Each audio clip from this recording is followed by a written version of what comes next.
Владата која прогласи кризна состојба во енергетиката не е подготвена да им помогне на општините во чија надлежност се училиштата да се справат со огромните сметки за струја кои им стигнуваат, а во исто време да обезбедат топли простории за учениците.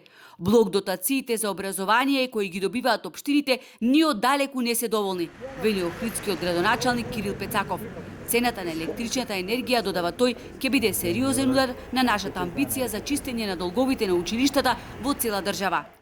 Со оглед на тоа што како СЕЛС имавме сериозни предложи до владата кои што на вистински начин би му излегле во пресвет како на општините, така и и училишта и сите оние кои што имаат проблем со цената на електричната енергија или ако сакате кои што имаат проблем со енергетската криза, нас не ни беше ништо прифатено, така да оваа влада е далеко спремна да соработи со локалните самоуправи генерално и не сум сигурен дека било што и да предложиме се отворени да слушаат.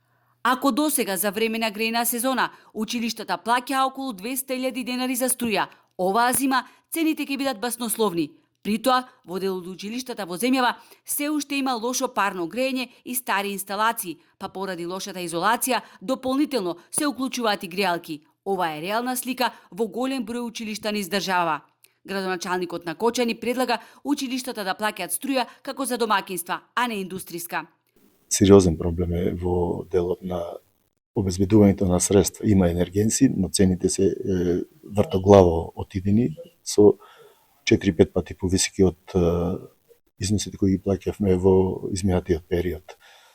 За големите субјекти и за општините и за институциите основани дури од државата, без помош од државата тешко ќе се надмине оваа криза. Само ќе влегуваме во посериозни и потешки проблеми ако остане овака.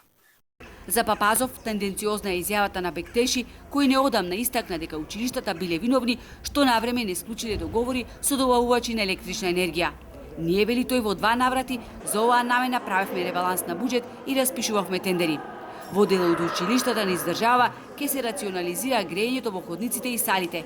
Некои размислуваат децата да одат само во една смена, а Министерството за образование добива апели да се проложи зимскиот, а да се скрати летниот распуст.